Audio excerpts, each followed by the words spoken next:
In the book of 2 Chronicles, chapter 20, verse 12, there's a statement that's made there as King Jehoshaphat is about to face a great enemy.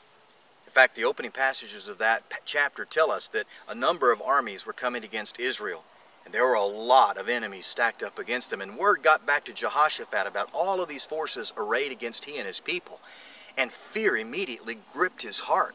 And he called for a fast throughout Israel, and everybody was seeking God, and they were praying to the Lord, and Jehoshaphat was crying out to God for deliverance. And as he cried out to God, he made an interesting statement.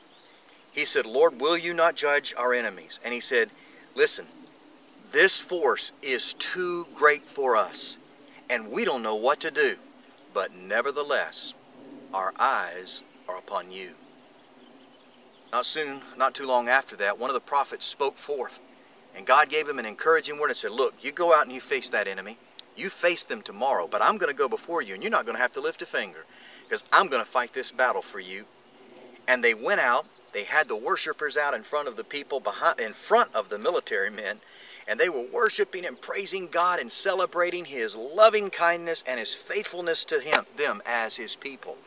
When they went out to the field of battle, they saw that all of their enemies had been slain. In fact, they were 3 days picking up the spoils from that battle. But the key was this. Jehoshaphat said, "Lord, our enemy's greater than we are. We don't have a clue what to do, but in the midst of this, I'm keeping my eyes on you." As the people went out and worshiped, and they were declaring the goodness of God, the love of God, the mercy of God, that's what they were doing. Those declarations of worship were turning their focus and their eyes upon the Lord. But Jehoshaphat just wasn't looking at God and thinking upon these realities. He was looking in expectant hopefulness, expectant faith. He was looking expectantly to God for God to intervene and do something. And he trusted that he would, and he did. Back in the Old Testament, when the children of Israel were assaulted by poisonous snakes in the wilderness due to their grumbling, God told Moses to put a bronze serpent on a pole. And he said that everyone who looked at that serpent would be healed. Now, God didn't say they had to be able to see it.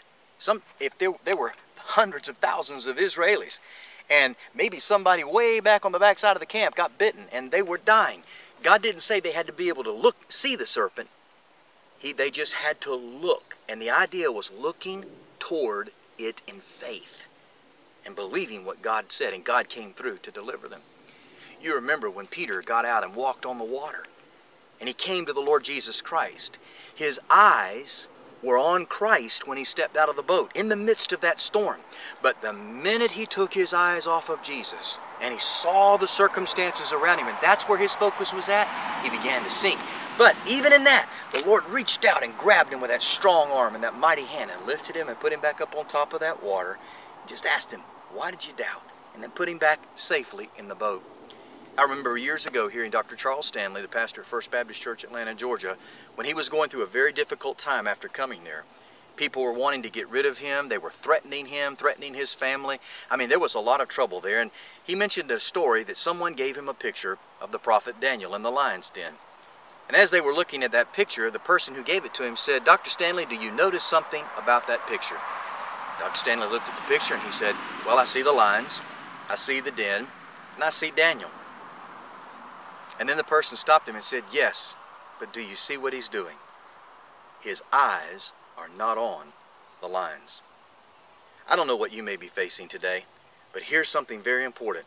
No matter what enemy is coming against you, no matter what struggles you're facing, no matter what difficulties you're encountering right now, no matter what storm you're in the midst of right now, there's one place your eyes need to be.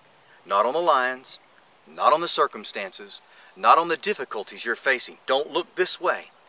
Your eyes need to be on the Lord and who he is. He loves you.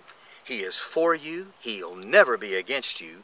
He is with you, and he is there to be who you need him to be in the midst of whatever you're facing.